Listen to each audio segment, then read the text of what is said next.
My country of choice is the Republic of Chad, furthermore mentioned as Chad. The country of Chad is a sub-Saharan African country that is one of the most underdeveloped in the world. When it comes to disaster management, it is through a top-down view, as most of the power in the country is centralized at the national government, so any responses must come from the top. Some of the disasters are natural and man-made. For man-made, it is mostly man-made conflict. The history of Chad is filled with conflict, whether it be through civil war at the end of the last century or bandit and rebel attacks nowadays. The instability the government faces through these conflicts is why power is centralized at the national level, as it prevented most of local governments and communities from being able to build themselves up, because there was never any real stability. For the natural disasters, there are mainly floods and droughts. Due to climate change, both are being amplified. The heat of the country is gradually increasing, as even though it is already one of the hottest in the world. So when droughts hit, it dries the ground and destroys crops. And then during the summer months, that is when it typically storms and rainfall cause flash flooding. Just last year, the country faced one of, if not the worst flooding in its history. The picture shown is of its capital, and most of the buildings took severe damage.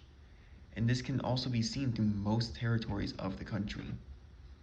The damage was as bad as it was, partly in due to the dry ground from droughts as well, as the ground was not able to absorb as much water.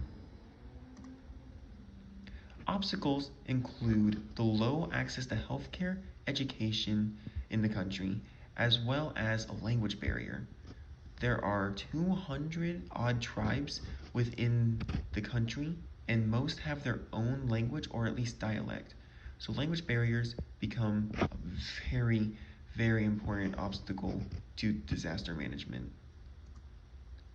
When it comes to participants, like I said, most developments come from the central government and also from the military, who are the best resource to send out to rescue and respond to disasters and for the people. But outside the country, there is also other governments as well as NGOs who help out, such as Doctors Without Borders and the International Organization for Migration, furthermore mentioned as IOM. As for current development, the Crisis Response Plan of 2023 is in development through both cooperation of the government of Chad and the IOM, in which it seeks to build the country up and able to respond to these disasters.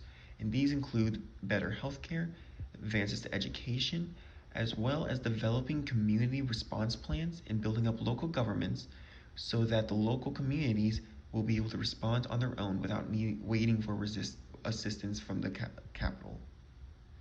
Through this, they hope that the country of Chad will be able to improve its disaster management and respond to disasters in a much better way. Thank you.